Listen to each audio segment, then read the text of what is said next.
बिस्मिल्लाहिर्रहमानिर्रहीम। आज के क्लास में हम jQuery को डिस्कस करेंगे। What is jQuery? It is actually a library, relatively small library of JavaScript with respect to React, Vue, Angular। In libraries के मुकाबले में jQuery ये लाइब्रेरी बहुत छोटी है।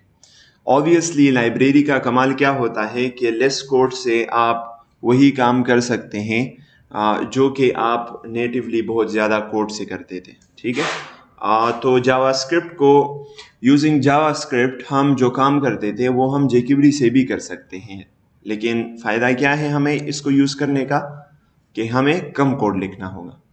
But before diving into jQuery, we will first discuss some very important topics that are related to JavaScript but we have missed it।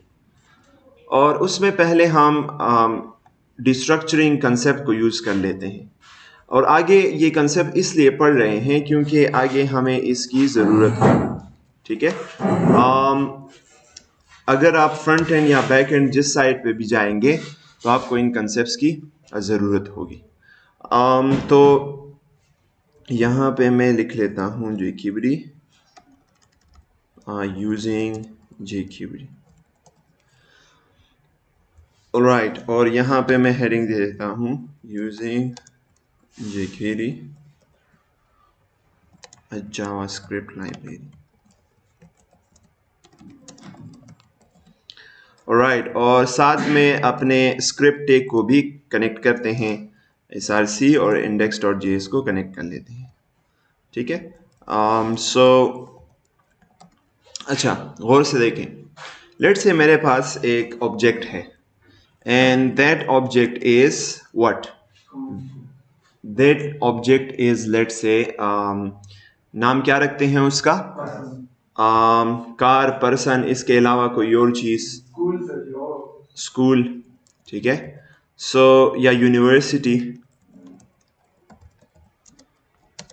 और यहाँ पे नेम ऑफ द यूनिवर्सिटी आ जाएगा which is university of engineering and technology. ठीक है, इसको UET कहते हैं, Shah. Alright, और नेम के साथ नेम के अलावा क्या आता है? एडमिशंस नहीं यार, यूनिवर्सिटी की प्रॉपर्टीज बताओ। एड्रेस होता है, और साथ में number of students, let's say rank है, नंबर ऑफ डिपार्टमेंट्स है। रैंक कितना देते हैं इसको? अच्छा, 4th है। और नंबर ऑफ स्टूडेंट्स या नंबर ऑफ डिपार्टमेंट्स, क्योंकि नंबर ऑफ स्टूडेंट्स चेंज होते हैं ना, तो number of departments let's say हैं 14। ओके, सो ये एक ऑब्जेक्ट है यूनिवर्सिटी का जिसमें की वैल्यू पेयर्स हैं। अब इस ऑब्जेक्ट के किसी भी प्रॉपर्टी, किसी भी वैल्यू को हम गेट करना चाहेंगे तो क्या करेंगे? लेट्स से मैं अगर एड्रेस को गेट करना चाहता हूं तो कैसे करूंगा? मैं अगर यूनिवर्सिटी में पेशावर, ये जो वैल्यू है, इसको मैं गेट करना चाहता हूं तो कैसे करूंगा? University dot address. शाबाश। लेट्स से मैं बाहर एक और वेरिएबल बनाता हूं एड्रेस का। ठीक है, और इसको मैं असाइन करता हूं यूनिवर्सिटी डॉट एड्रेस। ठीक है, तो अब ये जो एड्रेस है, this is the property of university object, this is the key of the university object. ये यूनिवर्सिटी ऑब्जेक्ट के अंदर एक की है, लेकिन ये जो एड्रेस है this is a variable in the global scope, और इसको हमने कौन सी वैल्यू असाइन की है? यूनिवर्सिटी में जो एड्रेस का की है। आपको पता है, इसी को, इस सिंटैक्स को, बिल्कुल इस चीज को हम ऐसे भी लिख सकते हैं। लेट्स से मैं अगर रैंक को यूनिवर्सिटी के अंदर रैंक के की में जो वैल्यू पड़ी है, मैं उसको उठाना चाहता हूं और एक नए वेरिएबल रैंक में असाइन करना चाहता हूं, तो मैं क्या करूंगा? मैं यहां पे रैंक का वेरिएबल बनाऊंगा, const rank is equal to university dot rank. ऐसे भी कर सकते हैं और हम ऐसे भी कर सकते हैं। अक्सर आपको ऐसे दिखाई देगा कि हम अगर किसी ऑब्जेक्ट से एक की वैल्यू उठाते हैं और उसको असाइन करते हैं किसी वेरिएबल को जिसका नाम हम उसी की तरह रखना चाहते हैं, similar with the key, so we can do it like this, rank is equal to university, ऐसे। इसको कहते हैं डिस्ट्रक्चरिंग। हम ऑब्जेक्ट को डिस्ट्रक्चर कर रहे हैं और उसकी वैल्यूज को असाइन कर रहे हैं टू न्यू वेरिएबल्स। हाँ, ये करली ब्रेसेस है, जिस तरह ऑब्जेक्ट के करली ब्रेसेस होते हैं। तो इस स्टेटमेंट का क्या मतलब है? जब भी आप ऐसा स्टेटमेंट देखें जिसमें वेरिएबल डिफाइन हुआ हो लेकिन वेरिएबल के इर्द गिर्द करली ब्रेसेस हो, तो उसका मतलब यह होगा कि हम एक नया वेरिएबल बनाना चाहते हैं और वो नया वेरिएबल उस ऑब्जेक्ट से बनाना चाहते हैं जो ऑब्जेक्ट इक्वल टू साइन के राइट साइड पे है, और इसमें यही प्रॉपर्टी है और इसी नाम का हम बाहर एक वेरिएबल बनाना चाहते हैं। तो यूनिवर्सिटी के अंदर रैंक की एक प्रॉपर्टी है और हम बिल्कुल रैंक का ही वेरिएबल बनाना चाहते हैं, तो हम इस तरह लिख सकते हैं। तो अगर मैं इसको कंसोल करूं तो मुझे रैंक के वेरिएबल में क्या मिलना चाहिए? 4 मिलना चाहिए। शाबाश, तो मुझे 4 ही मिलेगा। तो अगर मैं index.html खोल लेता हूं और यहां पे मैं कंसोल खोल देता हूं तो आपको शायद नजर नहीं आ रहा होगा, यहां पे हमारे पास 4 आया है, दिस इज 4। तो अच्छा, अब आप मुझे बताएं कि अगर मैं नेम को या नंबर ऑफ डिपार्टमेंट्स को मैं डिस्ट्रक्ट करना चाहता हूं तो कैसे करूंगा? Constant curly braces name is equal to university, इस तरह। तो नेम का एक नया वेरिएबल बना और उस नेम के वेरिएबल में यूनिवर्सिटी के अंदर जो नेम की थी वो उसमें जो वैल्यू स्टोर थी वो उस नए नेम वेरिएबल में वो वैल्यू स्टोर हो गई। तो अगर हम इस नेम को यहां पे कंसोल लॉग करें तो हमें सही नेम मिलेगा। अच्छा, बजाय अगर आप एक ही ऑब्जेक्ट से डिस्ट्रक्ट कर रहे हैं तो बजाय इसके कि आप मल्टीपल लाइंस पे उनको लिखें, मिसाल के तौर पर मैं अगर एक और वेरिएबल बनाना चाहता हूं जिसमें इस एड्रेस को कंसोल कमेंट कर दूंगा, मैं अगर एड्रेस को वो करना चाहता हूं, डिस्ट्रक्ट करना चाहता हूं, तो मैं ऐसे कर सकता हूं ना, ऐसे कर सकता हूं। लेकिन अगर एक ही ऑब्जेक्ट से आप मुख्तलिफ प्रॉपर्टीज को डिस्ट्रक्ट कर रहे हैं तो आप एक लाइन पे कर सकते हैं। कैसे? इनको हटाएं और यहां पे आए और कॉमा लगाएं। मैं नेम को भी डिस्ट्रक्ट करना चाहता हूं, मैं रैंक को भी वो तो ऑलरेडी हुआ है, मैं नंबर ऑफ स्टूडेंट्स को भी, नंबर ऑफ डिपार्टमेंट्स को भी डिस्ट्रक्ट करना चाहता हूं, साथ में मैं एड्रेस को भी डिस्ट्रक्ट करना चाहता हूं, तो सब आप कर सकते हैं। तो यहां पे अगर आप नेम करेंगे और फिर उसमें कोई चेंज नहीं आना चाहिए। देखिए मैं रिफ्रेश कर रहा हूं। इसी तरह से अगर मैं यहां पे नंबर ऑफ डिपार्टमेंट्स, तो देखिए 14 आ रहा है। अच्छा, मुश्तबा से मैं एक सवाल पूछूंगा कि मैं नंबर ऑफ डिपार्टमेंट्स को यहां पे डायरेक्टली कंसोल कर रहा हूं, university dot number of departments नहीं कर रहा, क्यों? वहां पे तो number of departments university object के अंदर है, लेकिन यहां पे मैं university dot number of departments नहीं लिख रहा, क्यों? हम जब किसी ऑब्जेक्ट के अंदर किसी वैल्यू को एक्सेस करते हैं तो हम यूजिंग अ स्पेसिफिक की हम उसके वैल्यू को एक्सेस करते हैं। तो अगर मैं ये 14 लेना चाहता हूं तो मैं university dot number of departments यहां पे कंसोल लॉग करूंगा। मैंने डायरेक्टली नंबर ऑफ डिपार्टमेंट्स किया हुआ है, क्यों? ऐसे क्यों किया है और ये क्यों काम कर रहा है?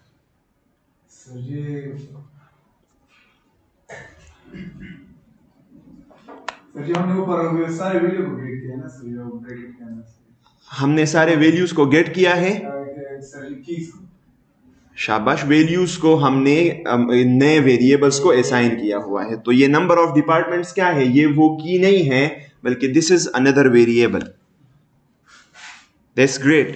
अब आते हैं अरेज को भी हम डिस्ट्रक्ट कर सकते हैं। मिसाल के तौर पे मेरे पास एक अरे है और दैट अरे is of let's say universities, और यूनिवर्सिटी में लेट्स से मेरे पास है यूनिवर्सिटी ऑफ पेशावर यूओपी ठीक है, और हमारे पास है यूईटी, हमारे पास है फास्ट, हमारे पास है नमल, ठीक है, सीकॉस है। ये हमारे पास यूनिवर्सिटीज की लिस्ट है। अब अगर मैं किसी स्पेसिफिक लेट से फास्ट यूनिवर्सिटी को मैं गेट करना चाहता हूं और मैं इसे असाइन करना चाहता हूं किसी नए वेरिएबल को, तो मैं क्या करूंगा, मैं यहाँ पे लिखूंगा my, let's say my university, right, my university एक वेरिएबल है और इसको मैं फास्ट असाइन करना चाहता हूं, तो मैं कैसे करूंगा? हाँ, यूनिवर्सिटीज पहले लिखूंगा, फिर कौन से ब्रैकेट्स? स्क्वायर ब्रैकेट, शाबाश। और फिर अथार आप मुझे ये बताएं कि ये किस इंडेक्स पे है? फास्ट 2 इंडेक्स पे है, क्योंकि स्टार्टिंग वो अरेज की इंडेक्सिंग स्टार्ट होती है 0 से, शाबाश, 0 1 2।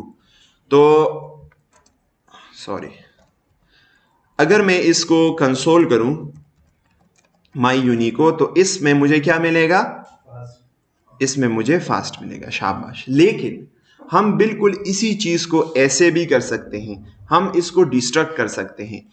मिसाल के तौर पे आप चाहते हैं कि इसके फर्स्ट इंडेक्स को यानी यूओपी को आप कह दें कि दिस इज यूओपी, राइट, यूओपी आप एक नया वेरिएबल बनाना चाहते हैं, तो बजाय आप कैसे क्या करेंगे कि आप इस तरह लिखेंगे UOP is equal to universities 0 index.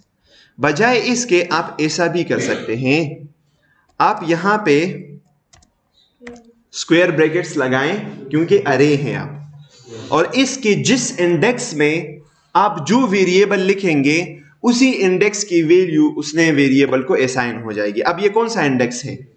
0 index है, तो मैं यहां पे लिख लेता हूं यूओपी, तो एक नया वेरिएबल बन जाएगा यूओपी का और उसको 0 इंडेक्स की वैल्यू असाइन हो जाएगी।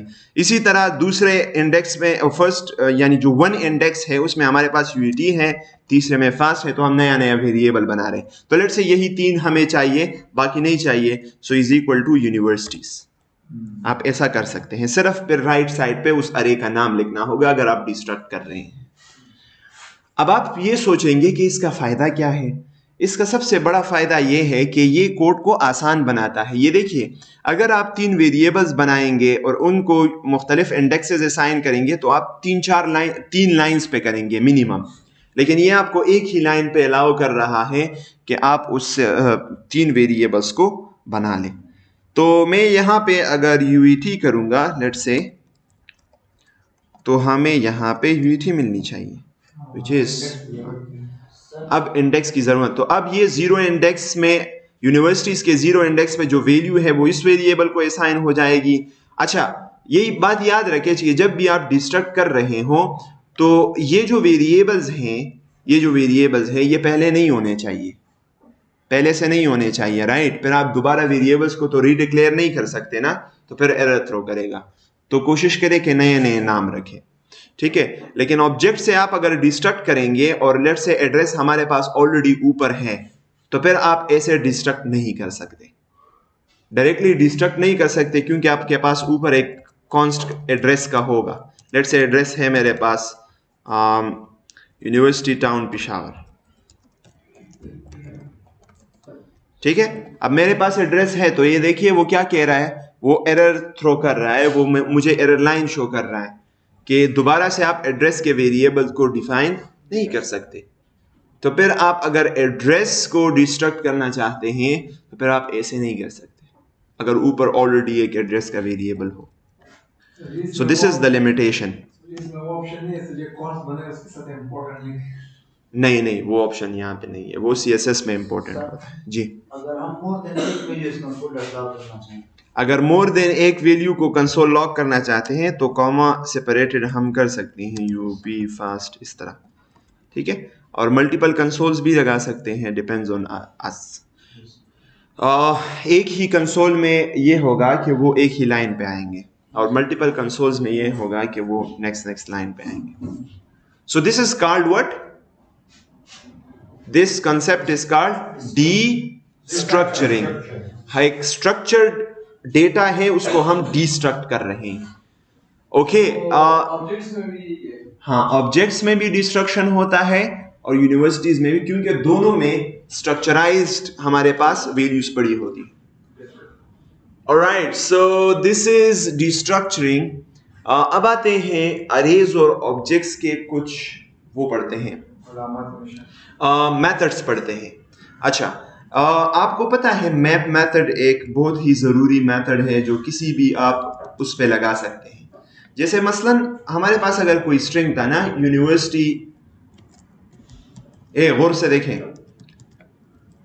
इस नेम में हमारे पास क्या है, स्ट्रिंग है ना। तो इस स्ट्रिंग के लेंथ को अगर आप फाइंड करना चाहते हैं कि इसमें कितने नंबर ऑफ कैरेक्टर्स हैं, तो आप क्या कर सकते हैं, आप डॉट लगा सकते हैं और यहां पे लिख सकते हैं डॉट लेंथ। हालांकि ये एक स्ट्रिंग है, ये एक ऑब्जेक्ट नहीं है, तो फिर हम कैसे डॉट लगा रहे हैं? लेंथ, अच्छा समझे ना, ऐसे समझे कि स्ट्रिंग हो, बूलियन हो, जो भी हो, उनके अपने अपने प्रॉपर्टीज होते हैं। तो स्ट्रिंग की एक प्रॉपर्टी है जिसका नाम है लेंथ। तो मैं अगर नेम डॉट लेंथ करूं तो मुझे क्या मिलेगा, 55 के उसमें 55 कैरेक्टर्स हैं। ऑलराइट, सो जिस तरह अच्छा, अब अगर मैं यहां पे मेरे ख्याल से टू अपर केस है, टू अपर केस ये एक फंक्शन है, मैं अगर इस फंक्शन को रन करूं तो ये देखिए वो पूरे स्ट्रिंग को अपर केस में कन्वर्ट कर लेता है। इस तरह टू लोअर केस है, मुख्तलिफ स्ट्रिंग के अपने मेथड्स हैं। इसी तरह से अरे और ऑब्जेक्ट्स के भी अपने मेथड्स हैं। ऑलराइट, सो अरे का एक बहुत ही जरूरी मेथड है जिसको मैप मेथड कहते हैं। लिसन, क्या कहते हैं? Map method, universities dot map. और ये मैप मेथड क्या करता है कि ये यूनिवर्सिटी अरे के हर एक वैल्यू को उठाता है और उस पे एक फंक्शन एग्जीक्यूट करता है। और वो फंक्शन हम कहां पे देंगे? वो फंक्शन हम यहां पे देंगे एज अ कॉल बैक। और इस फंक्शन को ये जब कॉल करेगा तो इसको क्या देगा? इसको वो वैल्यू देगा जो वैल्यू ये उससे उठा रहा है, अरे से उठा रहा है। तो अगर हम यूनिवर्सिटीज पे मैप लगाते हैं तो मैप क्या करेगा? पहले यूओपी को उठाएगा और इस फंक्शन को एज आर्गुमेंट पास करेगा और इस फंक्शन को कॉल करेगा, फिर यूईटी उठाएगा, फिर फास्ट नंबर, और ये क्या रिटर्न करेगा आखिर में? ये हमारे लिए एक अरे को रिटर्न कर देगा, जिस तरह फॉर लूप चलता है। ठीक है, तो मैं क्या कर लूंगा कि यहां पे कंसोल डॉट लॉग और मैं यहां पे वैल्यू कर दूंगा। तो मैं जब यहां पे आऊं तो ये क्या करता है कि इस फंक्शन को हर एक वैल्यू पे कॉल करता है। ये देखिए सब आ गए, सब कंसोल हो गए। अब ये क्या करता है कि ये फंक्शन रिटर्न करता है एक अरे, और उस अरे को देखते हैं कि उसके अंदर क्या है। मैप या यूनी मैप्ड, ठीक है, और इस यूनी मैप को वो करते हैं, कंसोल लॉग करते हैं कि जब हम किसी अरे पे मैप लगाते हैं तो वो क्या रिटर्न करता है।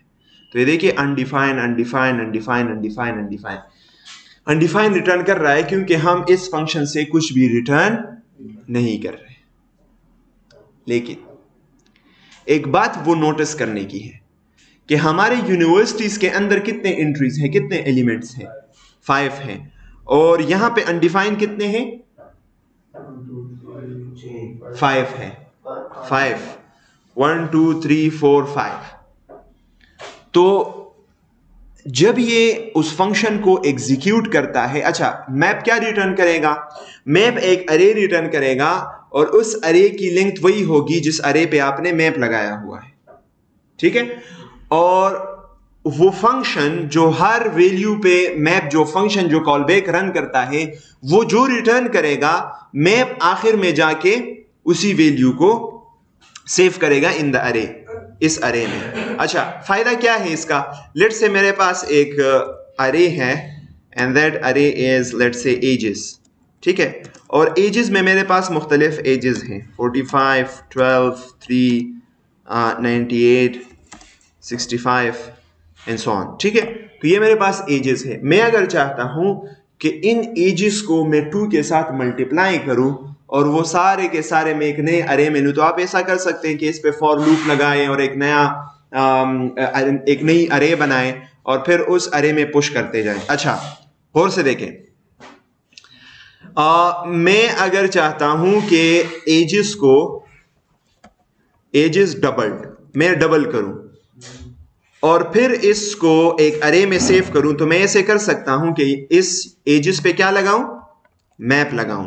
तो ये क्या करेगा, हर एक वैल्यू को उठाएगा और उस पे इस कॉलबैक को रन करेगा। तो अब मैं इससे क्या रिटर्न करना चाहता हूं, मैं इससे रिटर्न करना चाहता हूं क्या, what, the value that I am getting is the single age and I want to multiply it with 2.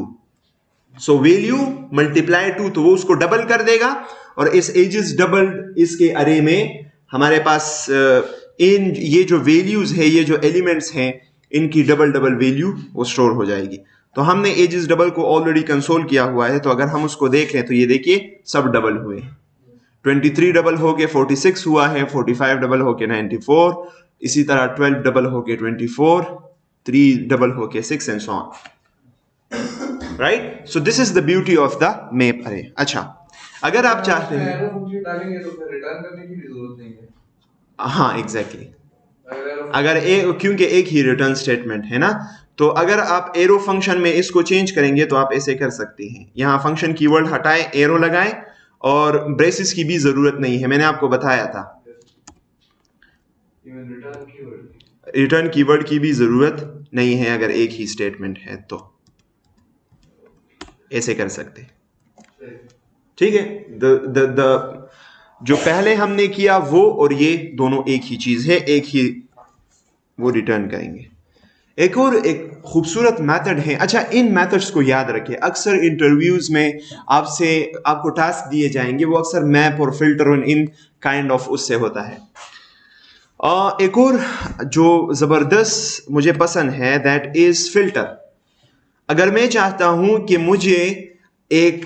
मैं तमाम के तमाम वो वैल्यूज उठाऊं जो कि 18 से बड़े एजेस हो, ठीक है, और उसको मैं एक अरे में असाइन करूं, तो मैं कैसे करूंगा, तो एजेस डॉट फिल्टर, और फिल्टर भी सेम काम करता है। ये एक फंक्शन लेता है जो कि हर एक एलिमेंट की वैल्यू को उठाता है अरे में और इस फंक्शन को देकर उसको कॉल करता है। सो मुझे यहां पे वैल्यू मिलेगी और इस वैल्यू में मैं क्या रिटर्न करना चाहता हूं, इफ लगाऊंगा। If value is greater than और इक्वल टू 18, तो फिर मैं क्या रिटर्न करना चाहता हूं, सिर्फ उस वैल्यू को रिटर्न करना चाहता हूं। तो ये फिल्टर क्या करता है कि सिर्फ उन वैल्यूज को उठा के यहां पे हमें रिटर्न करेगा एक अरे।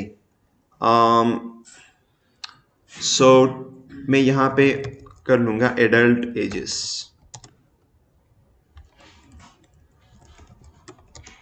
और यहां पे मैं कंसोल कर दूंगा console.log एडल्ट एजेस। तो मैंने इसको रिफ्रेश किया तो मुझे सिर्फ 23, 45, 98 और 65 मिला। अगर मैं लेस देन और इक्वल टू 18 करूंगा तो मुझे फिर क्या मिलेगा, नहीं मिलेगा, 12 और 3 मिलेगा, ठीक है। और अगर कुछ भी उसमें नहीं होगा, मैं इक्वल टू 18 के अगर वैल्यू 18 के बराबर हो तब सिर्फ वो वैल्यू मुझे चाहिए, वो सिर्फ रिटर्न करो, तो फिर एम्प्टी अरे मिलेगी, ठीक है। अब आप कहेंगे कि हम ये मैप में क्यों नहीं करते, तो मैप में अगर हम ऐसे इफ चेक लगाएंगे तो मैप क्या करेगा कि जब हम कुछ भी रिटर्न नहीं करेंगे, वो if value is not equal to 18, तो फिल्टर तो क्विट हो जाता है ना, वो जो अरे रिटर्न करता है उस अरे में कोई भी वैल्यू नहीं डालता। लेकिन मैप क्या करेगा कि जब वो इस इफ स्टेटमेंट में आ जाएगा तो ये इफ स्टेटमेंट तो रन नहीं होगा, तो उसे और कोई रिटर्न स्टेटमेंट भी नहीं मिलेगा, तो वो क्या कर लेगा, अनडिफाइंड रिटर्न कर देगा। क्योंकि मैप हर एक अरे के एलिमेंट पे चलता है और हर एक इटरेशन पे वो खामखा एक वैल्यू को रिटर्न करता है इन द अरे। कहने का मकसद ये है, देखें आप, अगर मैं यहां पे लगाऊंगा if value is equal to 18 या ग्रेटर देन 18, तो तब उस वैल्यू को रिटर्न करो। अब देखिए कि मुझे मैप क्या दे रहा है, ये देखिए 23, 45, अनडिफाइंड, 98 और 65। तो वो अगर उसे कुछ रिटर्न स्टेटमेंट नहीं मिलेगा तो मैप अपने आप से अनडिफाइंड को रिटर्न कर देगा। लेकिन फिल्टर ऐसे नहीं करता, उसे अगर कोई रिकॉर्ड नहीं मिलता, मतलब कोई रिटर्न स्टेटमेंट उससे नहीं होता, एक इटरेशन वो करता है और उसे एक रिटर्न स्टेटमेंट नहीं मिलता, तो वो कुछ भी रिटर्न नहीं करता। सो this is the difference. Alright, एक और मेथड है which is find index of. Find index of क्या करता है? बहुत आसान है, गौर से देखें। मैं अगर एजेस में किसी का इंडेक्स ढूंढना चाहता हूं, फाइंड इंडेक्स, तो मैं ऐसे कर सकता हूं। लेट से 45 है, मैं चाहता हूं कि 45 का इंडेक्स क्या है, तो मैं क्या करूंगा? Find index of. और अगर मैं अब इंडेक्स को कंसोल लॉग करूं तो मुझे कौन सा इंडेक्स मिलेगा? 45 कहां पे? 1, तो मुझे 1 मिलेगा। Uncaught 45 is not a function, हमें फंक्शन पास करना होगा। 5 find index of, no is not a function. Age dot भाई जो बड़ा नहीं होगा सर, भाई बहुत नहीं सर। हाँ, आई बड़ा है ना। एजेस डॉट फाइंड इंडेक्स, ठीक है, और ये एक फंक्शन लेता है आई गेस, और इस फंक्शन के अंदर ये हमें वैल्यू देगा, और अगर वैल्यू क्या है? 45 के बराबर है, तो तब वो रिटर्न कर दो। तो देखते हैं कि हमें क्या मिलता है। 1, ठीक है। लेकिन अगर हम यहाँ पे करें 45 की बजाय 46 करें, तो 46 का कोई वो है नहीं है, तो ये हमें -1 देगा। तो जब इसे इंडेक्स मिलेगा तो वो प्रॉपर इंडेक्स देगा, अगर वो इंडेक्स नहीं मिलेगा तो ये हमें -1 देगा।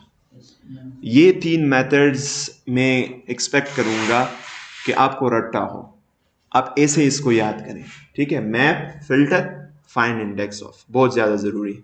इसी तरह से फाइंड का भी एक मेथड है, और फिल्टर और फाइंड में ये फ़र्क है कि फिल्टर सारी वैल्यूज़ को उठाता है, फाइंड क्या करता है कि एक वैल्यू को। अब देखिए, इसको जैसे ही पहला 45 या 46 मिल जाएगा, ये फाइंड इंडेक्स क्विट हो जाएगा ये फंक्शन, जैसे ही पहली वैल्यू इसको मिल जाएगी। मैं अगर यहाँ पे ये देखिए, मैं अगर यहाँ पे दोबारा से 45 करूँ ना, और यहाँ पे मैंने एक और वैल्यू डाल दी, तो आप तो ये समझेंगे कि मुझे 0 और ये इंडेक्स दोनों मिलने चाहिए, लेकिन नहीं, वो सिर्फ आपको पहले जैसे ही जिस इंडेक्स पे वो उस वैल्यू को, वो वैल्यू इसे मिलेगी, तो तब वो इंडेक्स ये रिटर्न करेगा। समझ आ गई? सारे नहीं, तो इसके लिए फिर आप फिल्टर यूज करेंगे। अगर आप इंडेक्स नहीं चाहते, आप चाहते हैं कि वो वैल्यू रिटर्न हो, उस वैल्यू के साथ मैं फाइंड करूं कि इस अरे के अंदर 45 है कि नहीं, ठीक है, तो इसके लिए फिर आप फाइंड यूज करें। मैं इसी को बिल्कुल इसी कोड को कॉपी कर लूंगा, और यहाँ पे मैं const value is equal to ages dot find।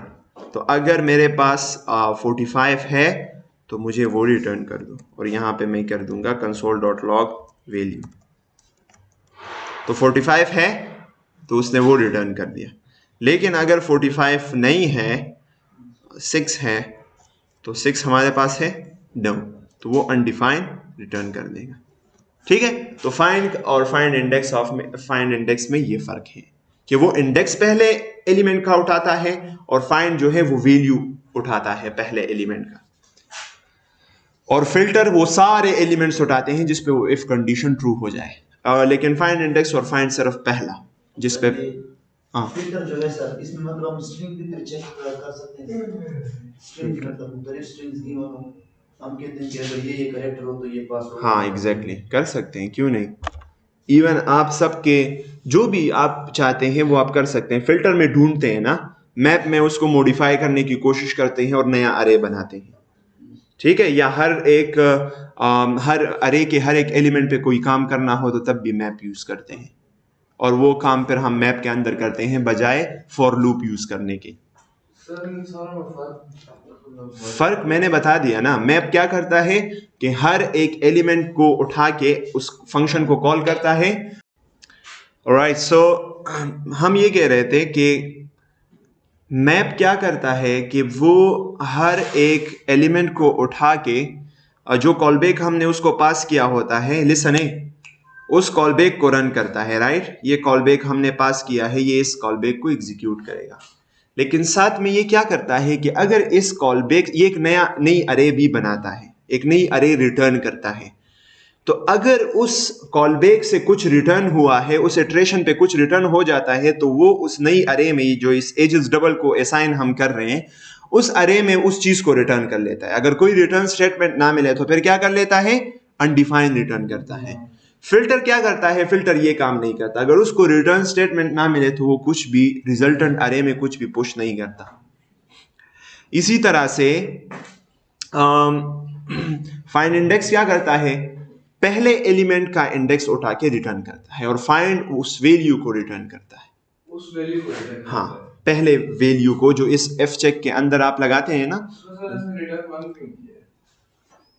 वो जब आप कंसोल किया तो वो इंडेक्स है ना, वो वैल्यू तो नहीं है। मैंने इसको यहाँ पे वैसे ही वो मैं यहाँ पे आई कर दूंगा, सॉरी, ये इंडेक्स हमें मिलता है यहाँ पे। ठीक है, अच्छा।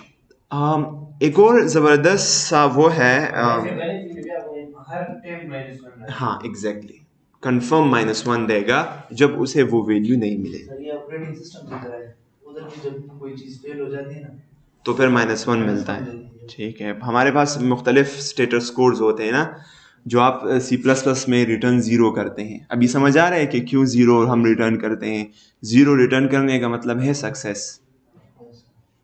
जीरो है। और अगर -1 रिटर्न हो जाता है तो -1 से प्रोसेस, ऑपरेटिंग सिस्टम प्रोसेस का अंदाज़ा लगाता है कि ओ दिस हैज़ एन एरर। लेकिन जब उस प्रोसेस का रिटर्न 0 मिले तो वो कहता है अच्छा प्रोसेस कंप्लीट हो गया है, दैट्स नाउ डन, मुझे 0 मिला है। लेकिन -1 अगर रिटर्न हो जाए तो वो कहता है अच्छा प्रोसेस कंप्लीट नहीं हुआ बल्कि उसमें एरर आया।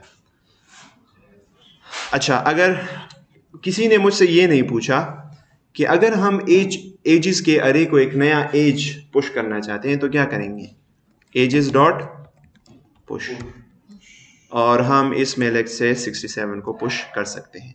तो फिर इसके बाद अगर हम एजेस को देखेंगे तो हमें क्या मिलेगा, 67 भी आखिर में मिलेगा। डॉक्यूमेंट की तरह है सर। वैल्यू बिफोर इनिशियलाइजेशन ये आए है। ओके, सो ये देखिए 67 आखिर में पुश हो गया। आपके जहन में ये नहीं आया कि हमने यहाँ पे तो इसको कॉन्स्ट दिया है और मैं यहाँ पे इसको मॉडिफाई कर रहा हूँ। हमने तो ये पढ़ा था कि जब हम किसी कॉन्स्ट वेरिएबल को डिक्लेयर करते हैं उसको फिर हम मॉडिफाई नहीं कर सकते। So I am modifying this, right? No, this is not modifying. Modifying इसे कहते हैं एजेस इज इक्वल टू 90। ऐसे हम नहीं कर सकते, उसको कोई नई वैल्यू असाइन नहीं कर सकते। लेकिन कांस्टेंट में अगर अरे पड़ी है, ऑब्जेक्ट है, तो उसमें हम नए कीज और नए एलिमेंट्स वो पुश कर सकते हैं। उसको भी करते हो, उसके अंदर कर सकते हैं। उसके अंदर, हाँ, क्योंकि आपको पता है एजेस में जब किसी चेंज नहीं कर सकते 23 सब कुछ आप चेंज कर सकते हैं, इवन सबको आप डिलीट भी कर सकते हैं, लेकिन फिर भी एजेस वो कांस्टेंट वेरिएबल में आप सेव कर सकते हैं। ये क्यों क्यों ऐसे होता है? अगर इंटरनली आप देखें ना तो एजेस के वेरिएबल में ये पूरे वैल्यूज नहीं पड़े होते, बल्कि एक पॉइंटर पड़ा होता है कि मैंने फलां जगह को पॉइंट करना है और वो वहां से एक अरे स्टार्ट हो रही है। तो वो पॉइंटर तो सेम है ना, वो तो चेंज नहीं कर रहे हैं आप, बस वहां पे जो वैल्यूज पड़े हैं उसको साथ आप खेल रहे हैं, तो आप कर सकते हैं। लेकिन अगर आप ऐसे करते हैं एज इज इक्वल टू 90, तो वो उस पॉइंटर को आप ओवरराइड करके उसमें एक और वैल्यू डालना चाहते हैं, तो ऐसे नहीं हो सकता। दैट्स ऑल अबाउट अरे मेथड्स। अब आते हैं उसकी तरफ, क्या है, एसिंक अवेट पढ़ते हैं। साथ में मैंने कोई और भी सोचा था, मैं भूल गया यार। नहीं जेक्यूरी तो पढ़ेंगे। अच्छा, pass by value, pass by difference. हाँ, एसेंग का वेट भी पढ़ते हैं। गौर से देखें ना, रोटे बगिनिश्ता।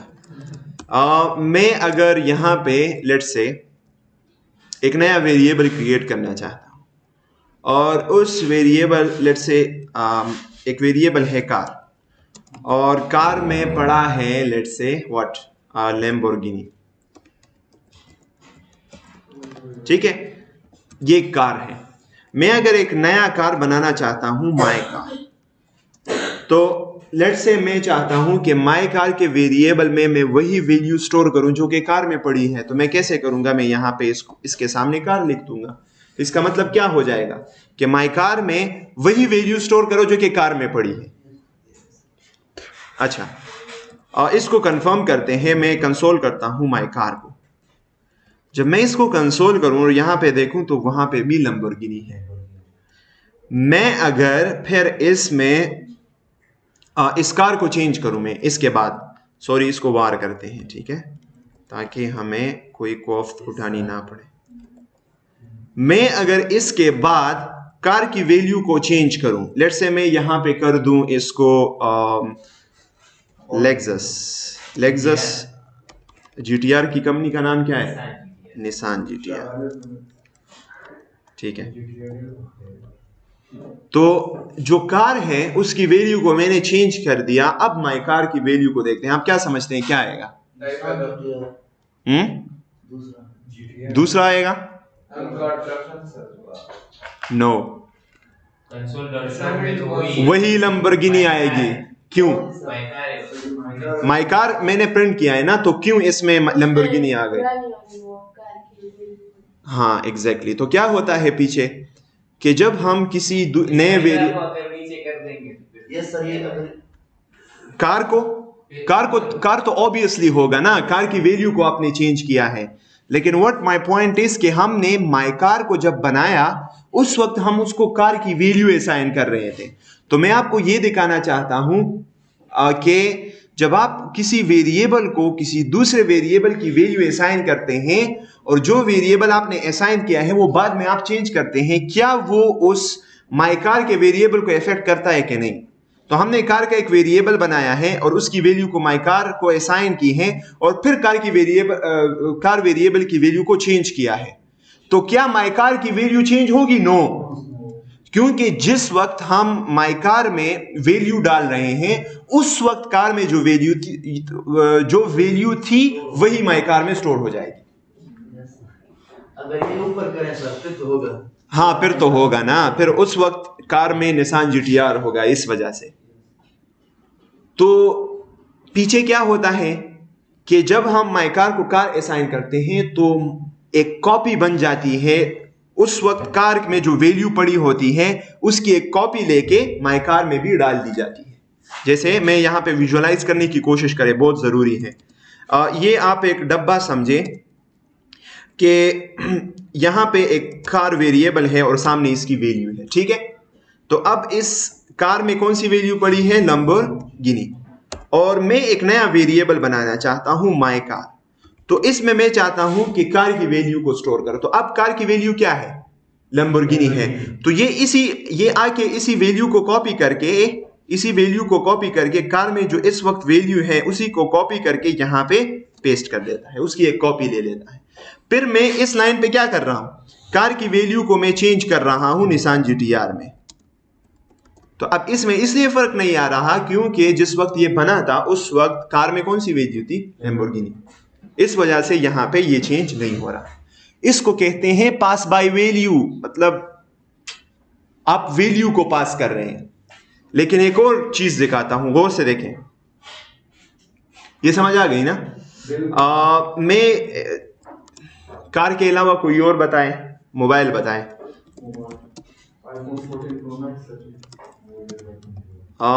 Let's say iPhone 14 pro max, ठीक है। सॉरी ये मैं एक ऑब्जेक्ट बनाता हूं, नेम आईफोन 14 प्रो मैक्स, और लेट्स से इसके अंदर प्राइस है कंपनी भी डाल देते हैं बस। कितने कितने डॉलर्स हैं? 4.5 लाख रुपए। 4.5 लाख। अभी तो मेरे ख्याल ये पैसों में है ना? हाँ 4.5 लाख रुपए जगह ना बगैर एक 35 मानी पीटीएम तो 5 लाख। अच्छा, सो गाड़ी हो सकती है राइट इस पे। तो प्राइस ये है, ठीक है। अब देखें, हाँ नाइस, खलको सारा पीसीश तक है ना, दैट्स व्हाई। अच्छा, मैं अगर यहाँ पे माई मोबाइल करना चाहता हूँ, हमारी इतनी औकात नहीं है लेकिन चले, मैं अगर यहाँ पे करूँ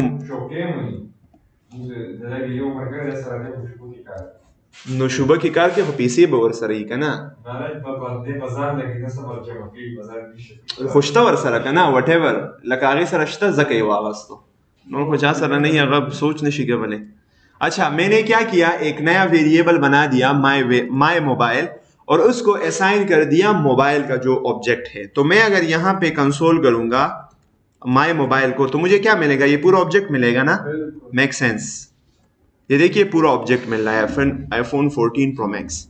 लेकिन अगर मैं यहाँ पे प्राइस को चेंज करूँ, यहाँ पे मैं कहूँ कि मोबाइल के ऑब्जेक्ट के अंदर जाके आप उसके प्राइस को चेंज करो और उसमें पीटीए का जो टैक्स है वो भी डाल दो, तो वो 6 लाख हो जाएगा, ठीक है।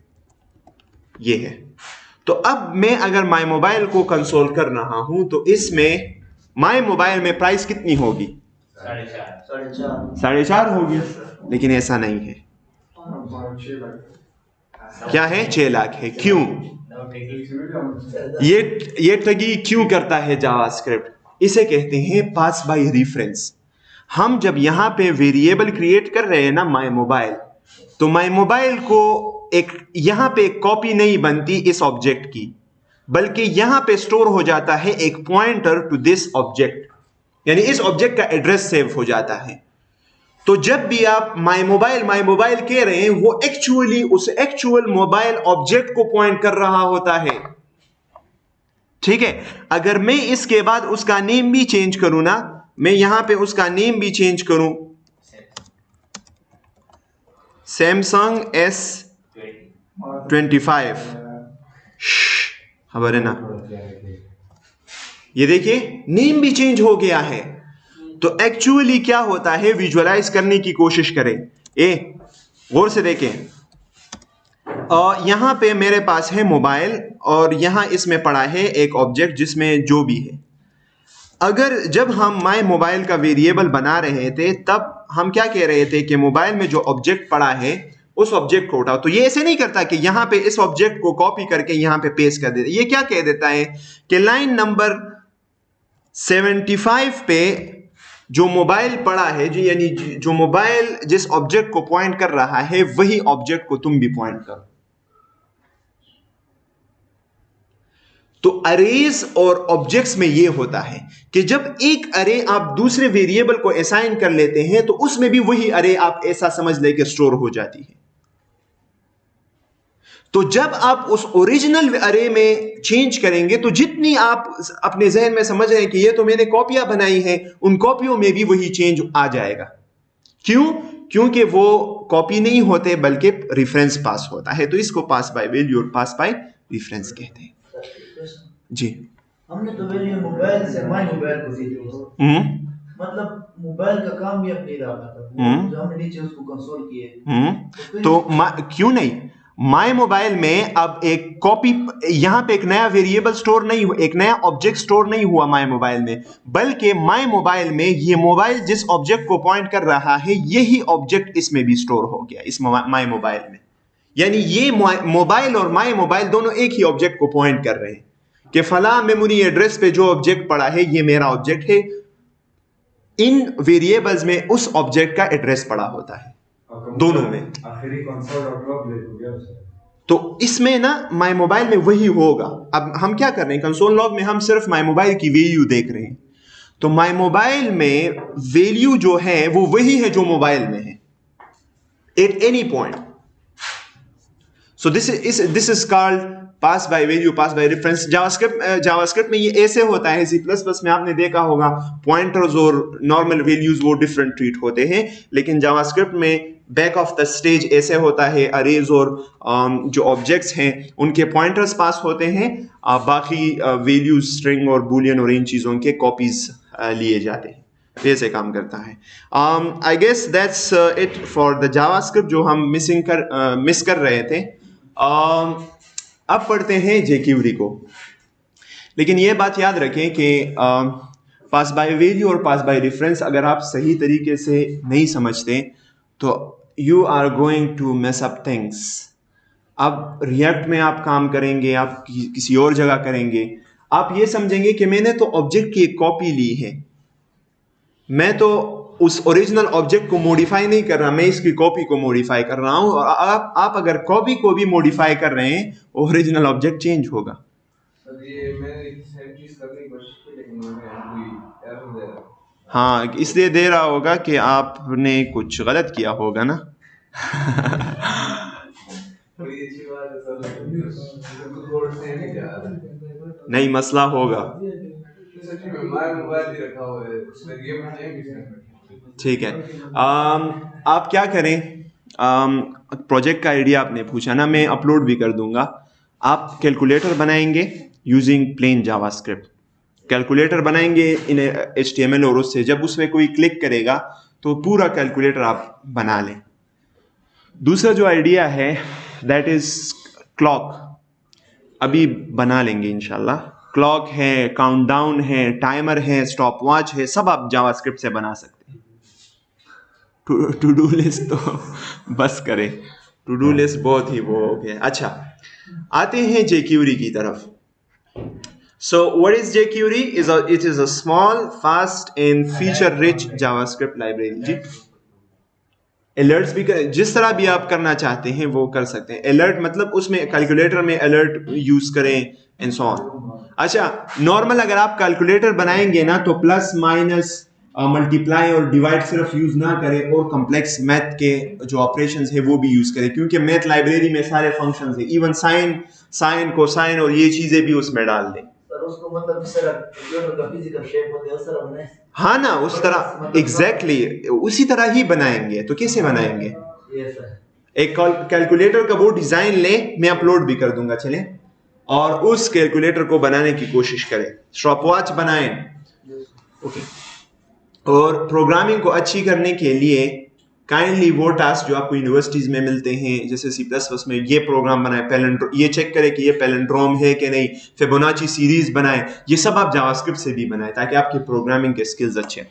Okay, so it is a fast, small and feature-rich JavaScript library. It makes things like HTML document traversal and manipulation, event handling, animation, AJAX much simpler with an easy-to-use API that works across a multitude of browsers. jQuery क्या करता है कि जो भी काम है, चाहे वो इवेंट हैंडलिंग है, चाहे वो DOM मैनिपुलेशन है, चाहे वो AJAX है, सबको आसानी से आप उसको यूज करते हैं इन तमाम फीचर्स ऑफ जावास्क्रिप्ट को यूजिंग jQuery.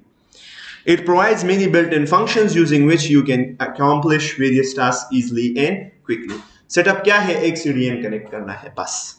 या आप ऐसा भी कर सकते हैं कि jQuery का एक फाइल होता है वो डाउनलोड करें और उसको आप जिस तरह नॉर्मल स्क्रिप्ट टैग से आप और जावास्क्रिप्ट के फाइल्स को कनेक्ट करते हैं वो भी आप ऐसे भी कर सकते हैं।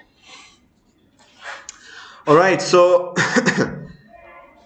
आगे जाते हैं। मैं यहाँ पे एक बना लूंगा jQuery.js ताकि इसमें jQuery का कोड .js, ठीक है, और index.html के साथ मैं कनेक्ट कर लेता हूं किसको,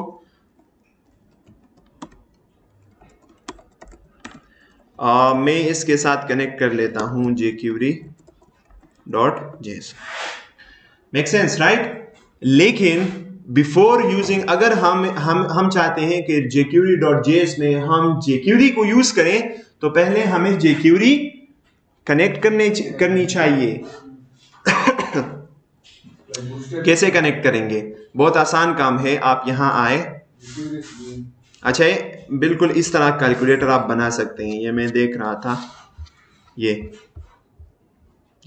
इस तरह एक कैलकुलेटर बना सकते हैं। लेकिन ये मैं देखूंगा कि कोड के लिहाज से जब प्लस पे जो एक फंक्शन कॉल होगा, 8 का फंक्शन, माइनस पे सब्ट्रैक्ट, मल्टीप्लाई, ये इस पे मल्टीप्लाई का फंक्शन कॉल होगा एंड सो ऑन। ओके, सो आप बना सकते हैं। अच्छा, आप यहाँ पे सर्च करेंगे jQuery CDN। जैसे ही मैं jQuery को सर्च कर लेता हूँ, अरे सीडीएन का क्या होता है? CDN क्रॉस डिलीवरी नेटवर्क एक ऐसा लिंक जिसके पीछे जिसको किसी फाइल को गेट करने के लिए कोई लिंक अगर आपके पास हो तो इसे CDN कहते हैं। गेट क्लोज है, हम्म गेट क्लोन जो होता है रिवर्स क्लोनिंग हम्म वो भी सीडीएन में है।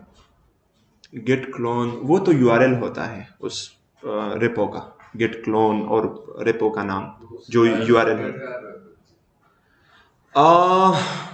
उससे हम it's mainly like with the web things, यानी index.html में कोई फाइल आप इंक्लूड करते हैं थ्रू लिंक अगर आप करेंगे तो उस लिंक को हम CDN कहेंगे। अच्छा, हमारे पास CDN कहाँ है यार, इसने हमें धोखा दिया है। ये नहीं सर, कहाँ है, वेयर इज इट? इससे नहीं sir. 3.x uncompressed slim minified, तो ये है। मैंने इस पे क्लिक किया तो ये मुझे CDN मिला। यार ये कॉपी का ऑप्शन है ना, मैं अगर सीडीएन तो शॉर्ट सर, नो प्रॉब्लम, ठीक है, यहाँ भी आप कनेक्ट कर सकते हैं, यहाँ भी इसके, लेकिन इस jQuery.js से ऊपर करना होगा क्योंकि ये jQuery.js है, ये इसके अंदर कुछ फंक्शंस डिफाइन हुए हैं, ये इसके अंदर हम यूज करते हैं, सो ऑब्वियसली इसको आपने ऊपर डिफाइन करना होगा। अच्छा, अब jQuery जो है वो इंशाल्लाह कनेक्ट हो गया है। अब क्या करते हैं कि jQuery से किसी भी एलिमेंट को सेलेक्ट करते हैं। तो हमारे index.html में कौन से एलिमेंट्स हैं, सिर्फ एक एलिमेंट है विच इज h1, और इस h1 को हम डिस्प्ले नन करना चाहते हैं। तो सबसे पहले jQuery यूजिंग jQuery हम कैसे किसी एलिमेंट को सेलेक्ट करेंगे, हम $साइन लगाएंगे और फिर ब्रैकेट्स लगाएंगे पैरेंथेसिस, और ये बिल्कुल क्यूरी सेलेक्टर की तरह काम करता है, जिस तरह हमारे पास क्यूरी सेलेक्टर था।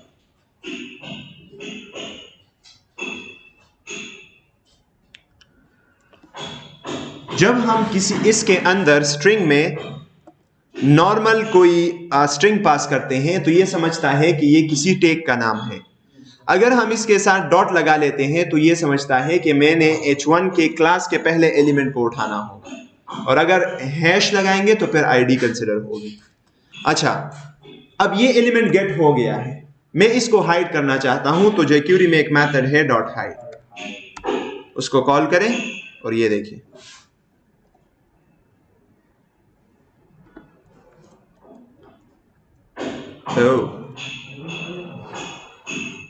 ठीक है, वो लोड नहीं हो रहा था, जब लोड हो गया तो इसने उसे डिस्प्ले नन कर दिया।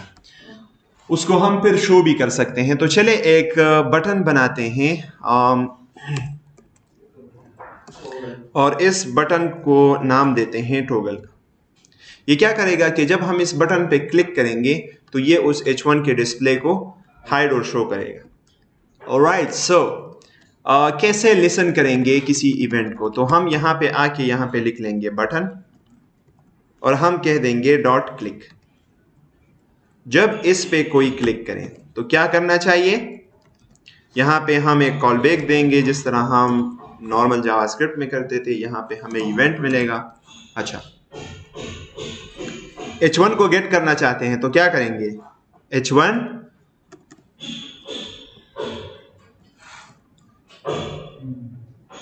डॉट हाइड, कि जब किसी इस बटन पे कोई क्लिक करेगा तो हम इसको हाइड करना चाहते हैं। तो ये रिफ्रेश करते हैं, मैं जैसे ही इस पे क्लिक करता हूं तो वो उसका डिस्प्ले क्या हो गया, नन हो गया। राइट, सो यहाँ पे एक इफ चेक लगाते हैं ताकि प्रॉपर टॉगलिंग करे। टॉगलिंग का मतलब ये है कि जब शो हो तो हाइड करो, हाइड हो तो शो करो। तो मैं यहाँ पे कह दूंगा कि अगर ये जो h1 है इसका डॉट स्टाइल या dot display, I guess dot append before children css dot display, I guess dot है इसमें बाइंड। अच्छा, .css डॉट डिस्प्ले में अगर इसका पड़ा हो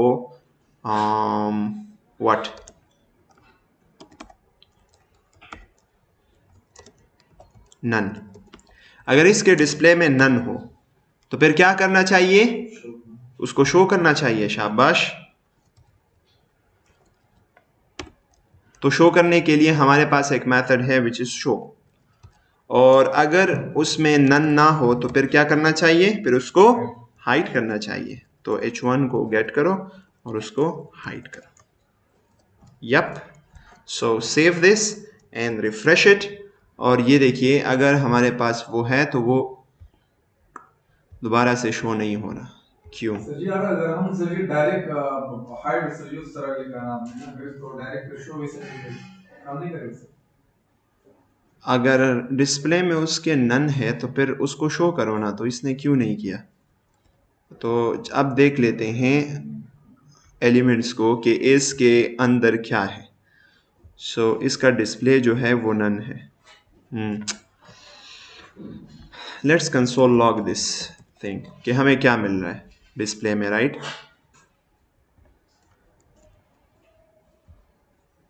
सो सर स्टाइल हमने नहीं किया सर, डॉट स्टाइल नहीं ये अब jQuery है ना, इसमें डिफरेंट मेथड्स होते हैं। तो मैं अगर इस पर क्लिक करता हूं तो अनडिफाइन है।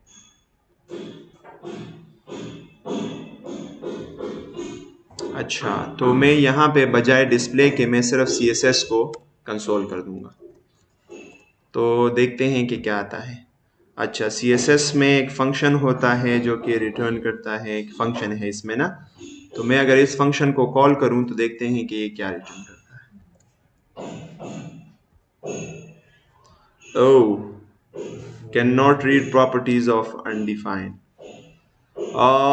हम यहाँ पे बाय द वे सर्च भी कर सकते हैं कि change CSS using jQuery।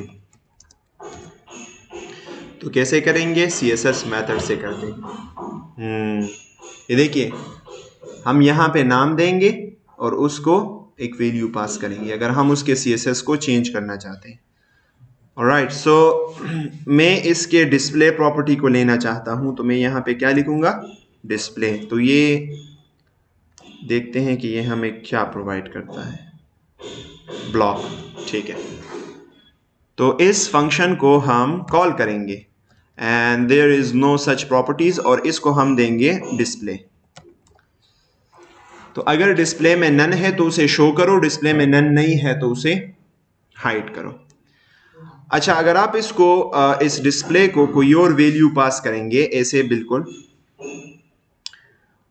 CSS है, आप बैकग्राउंड कलर को कोई वैल्यू पास करेंगे तो वो वैल्यू इसकी सेट हो जाएगी।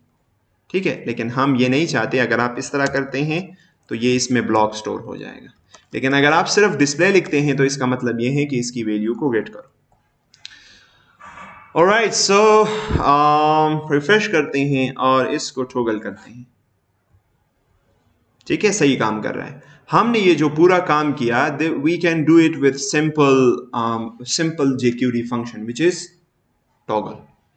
मैं चाहता हूं कि जब कोई बटन पे क्लिक करें तो इस पूरे कोड करने की बजाय मैं चाहता हूं कि मैं उस h1 को टॉगल करूं। तो इसके लिए मैं डायरेक्टली एक फंक्शन यूज कर सकता हूं jQuery का, विच इज डॉट टॉगल। इस फंक्शन को कॉल करो, बस jQuery खुद उसको हैंडल करेगा। तो एक मरतबा, दूसरी मरतबा। So this is the beauty of jQuery. You can do a lot of stuff using simple function. Alright, so हमारे पास एक होता है सेलेक्टर और फिर हम उस पे एक्शन को कॉल करते हैं।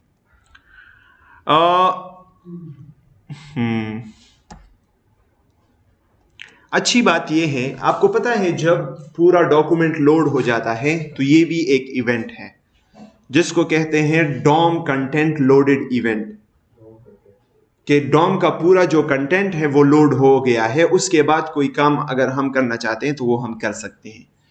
तो लोग नॉर्मली क्या करते हैं कि पूरा का पूरा जावास्क्रिप्ट का कोड वो लोग उसके अंदर लिखते हैं,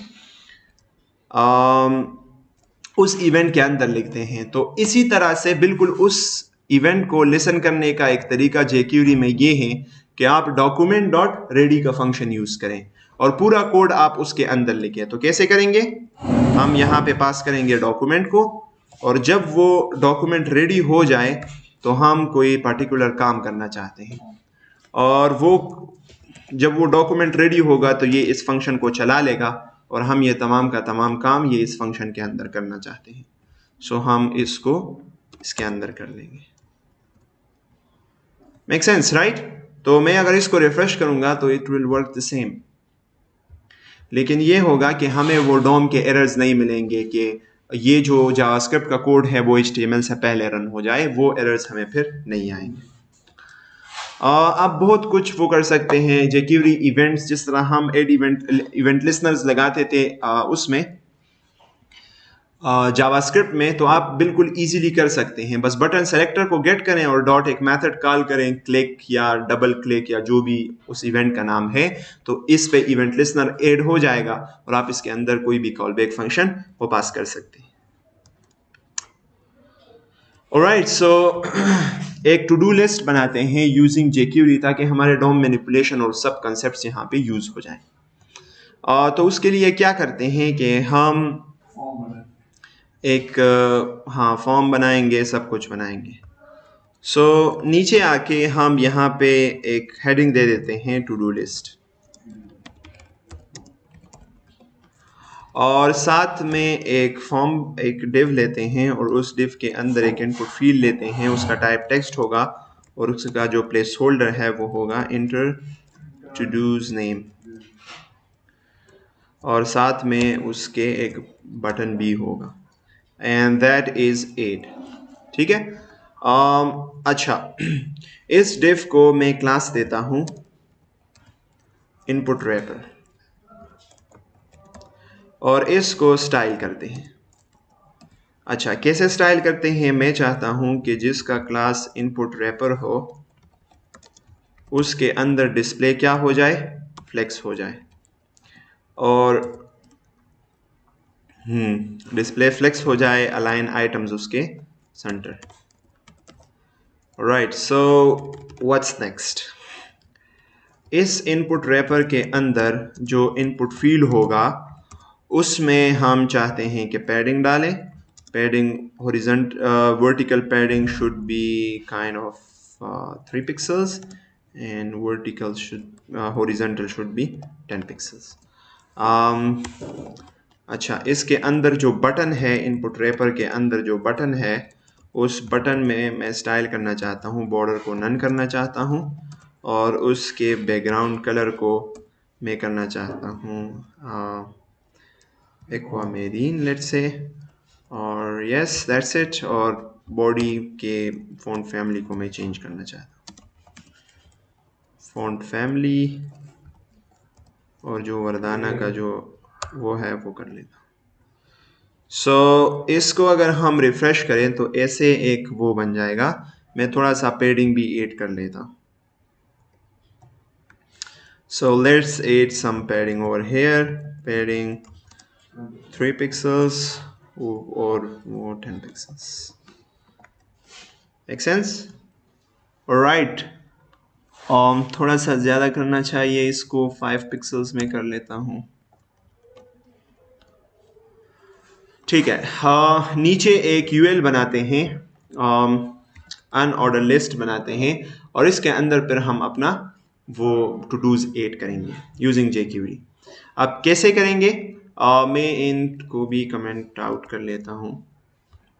document.ready फंक्शन के अंदर हम सबसे पहले गेट करेंगे, हम सबसे पहले फॉर्म पे इवेंट लिसनर लगाएंगे कि जब वो फॉर्म सबमिट हो जाए, इसको फॉर्म कर लेते हैं नॉट डिव।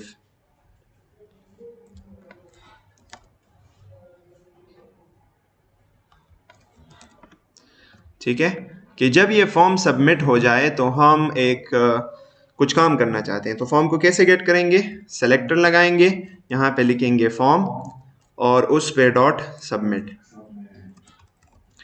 ठीक है। कॉल बैक पास करेंगे, इस कॉल बैक को वही इवेंट ऑब्जेक्ट मिलेगा, और हम यहाँ पे सबसे पहले इवेंट डॉट प्रिवेंट डिफॉल्ट कर लेंगे। और अब क्या करेंगे? नेक्स्ट इनपुट के वैल्यू को गेट करेंगे। सो इनपुट डॉट वेल। सर ये डॉलर साइन हर मतलब स्टेटमेंट के साथ यूज होगा? जब भी हम किसी डॉम का एलिमेंट गेट करेंगे, ये this is the equivalent to get element by ID और document dot query selector etcetera. तो हमने इनपुट की वैल्यू को गेट किया और हमने इसको असाइन किया टू डू। ठीक है, टू डू में हम इनपुट की वैल्यू को असाइन कर लेंगे और फिर क्या करेंगे, इसके बाद हम एक नया एलआई बनाएंगे। So how we can make create an element using JavaScript jQuery। So search कर लेते हैं कि कैसे बनाएंगे क्रिएट एलिमेंट jQuery। ठीक है, सो हम बना सकते हैं डॉट अपेंड, यप क्या बनाना चाहते हैं, एलआई बनाना चाहते हैं। और उस एलआई में हम कैसे बनाएंगे, डॉलर साइन और उसके अंदर ऐसे एलआई। और अगर इसके बीच में आप कोई टेक्स्ट देना चाहते हैं वो भी दे सकते हैं। ठीक है, कस्टम टेक्स्ट अगर आप लिख लेते हैं तो ये एक ऐसा एलआई बनाएगा jQuery जिसमें उस एलआई के बीच में यही होगा जो आपने यहाँ पे लिखा है। ठीक है, हम ऐसे नहीं चाहते, हम चाहते हैं कि ये जो ऊपर से टू डू आ रहा है ये हम इसके बीच में इंसर्ट करें। तो हमें स्ट्रिंग्स लिटरल यूज करना होगा कि किसी स्ट्रिंग के बीच में आप किसी वेरिएबल के वैल्यू को यूज करना चाहते हैं, so you have to use string literals. और डॉलर साइन और ब्रेसेस लगा के हम किसी भी वेरिएबल की वैल्यू को यहाँ पे यूज कर सकते हैं। तो हमने एक एलआई बनाया और उस एलआई को हम अपेंड कर देंगे to what, to UL dot append, और हम इस एलआई को अपेंड कर लेते हैं। वेरी सिंपल, कितने लेस लाइंस में सारा काम हो गया है। तो अब इसको चेक करते हैं, राइट।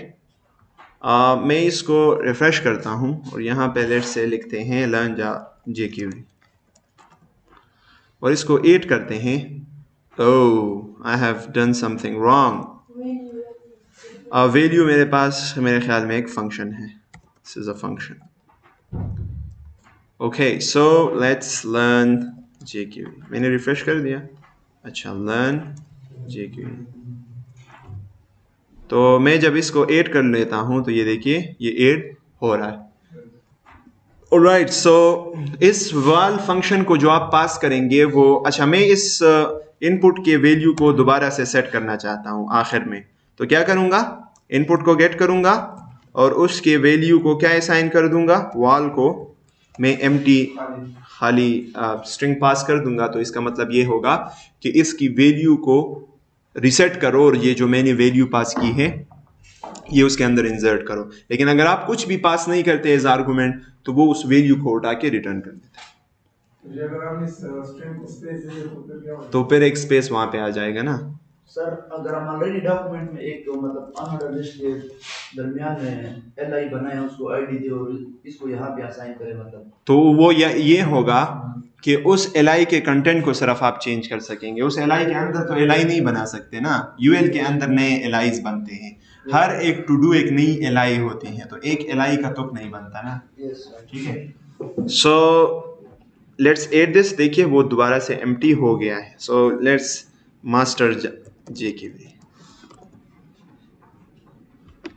jQuery बहुत ही एक्सटेंसिव लाइब्रेरी है, बहुत सारे फीचर्स हैं इसमें, आप यूज कर सकते हैं। लेकिन this class is just to give you an idea, a demo what you can do with the jQuery।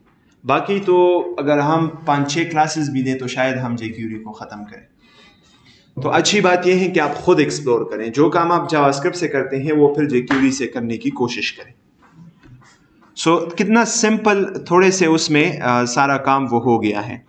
अब हम उस एलआई के उसको भी चेंज कर सकते हैं, स्टाइल को भी चेंज कर सकते हैं। लेट्स से आप यहाँ पे कहते हैं कि मैं एलआई के बैकग्राउंड कलर को चेंज करना चाहता हूँ। तो आप यहाँ पे लिखे बैकग्राउंड कलर और फिर यहाँ पे आप ऐसे कर सकते हैं कि इसको कोई नया कोई रैंडम वैल्यू दें।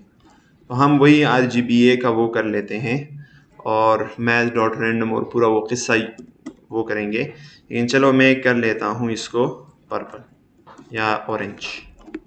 ठीक है, तो साथ में हर एक एलआई का वो कलर भी ऐड होगा orange. So let's learn jQuery। ये देखिए सही है। तो आप रेंडम कलर भी यहाँ पे कर सकते हैं एंड सो ऑन। अच्छा कि कोई और बताएं क्या? एक क्लॉक बनाते हैं चलें। नहीं कैलकुलेटर नहीं बनाते बल्कि एक क्लॉक बनाते हैं। मैं एक H3 लेता हूँ और उस H3 को मैं आईडी दे देता हूँ क्लॉक। ठीक है, और क्लॉक कैसे बनाएंगे? राइट, सो डॉक्यूमेंट डॉट गेट एलिमेंट के अंदर हम क्या करेंगे कि यहाँ पे उस क्लॉक को गेट करेंगे। So what is the ID? ID is clock, तो हम साथ में वो भी लगाएंगे। अच्छा तो कैसे हम क्लॉक लगाएं? हाँ, हम डॉट वॉल करेंगे ना, और वॉल में हम असाइन करेंगे वैल्यू। तो क्या करेंगे? डॉट वॉल, और इसमें हम असाइन करेंगे न्यू डेट, और या मेरे ख्याल से इसके अंदर टू टाइम व्यू ऊपर एक वेरिएबल लेते हैं डेट का, वार डेट इज इक्वल टू, और एक इंस्टेंस बनाएंगे डेट क्लास का, और फिर इस ये जो ऑब्जेक्ट हमारे पास आएगा इस ऑब्जेक्ट में date dot to get time है, आई गेस फंक्शन है, तो हमें टाइम मिल जाएगा। ओह वेयर इज इट? नहीं वहां पे है, मैंने किया है ना, यहाँ पे है क्लॉक H3, और हम H3 को क्लॉक डॉक्यूमेंट डॉट रेडी। मैं अगर इसको कोई और वैल्यू ये वैल्यू असाइन करूँ, लेट्स से मैं इसको स्ट्रिंग करूँ, तो व्हाई नॉट यहाँ पे देख लेते हैं उसको एलिमेंट्स शिल्प के ख़त्म देगा ना।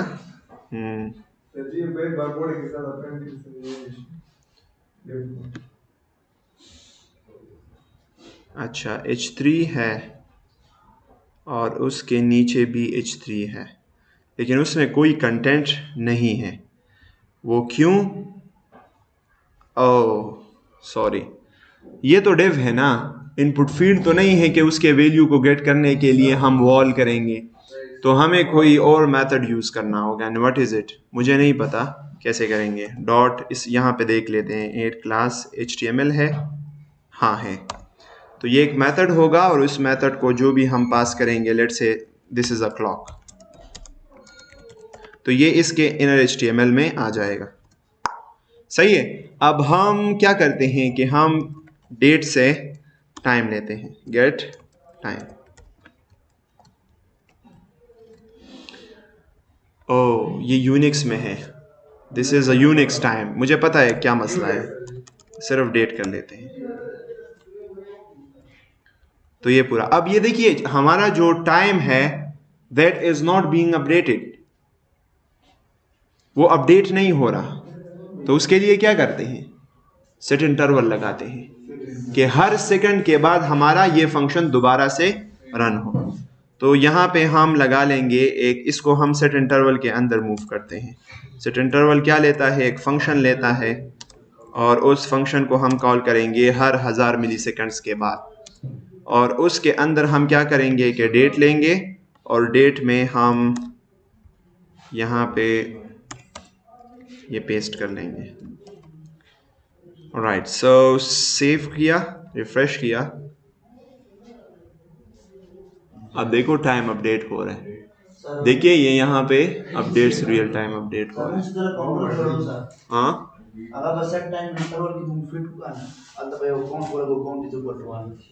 ना सेट इंटरवल के होना सच जोड़ा भाई,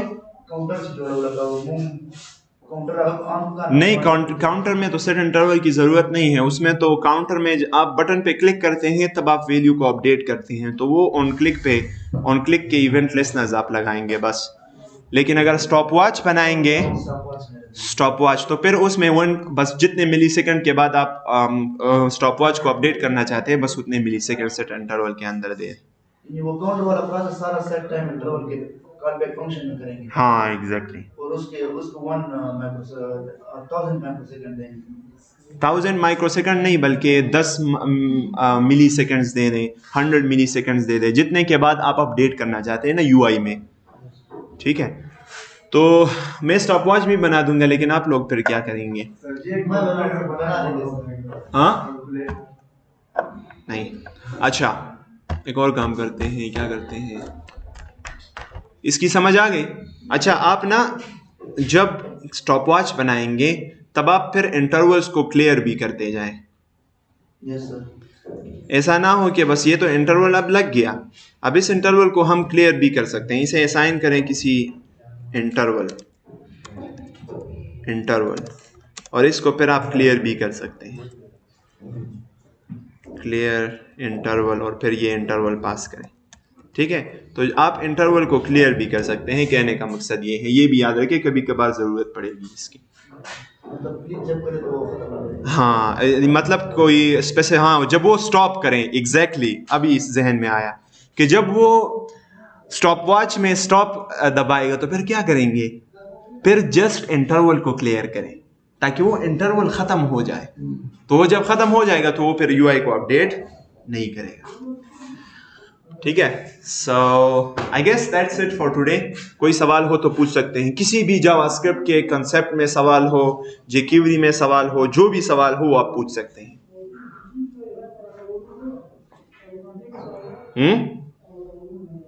पूछे।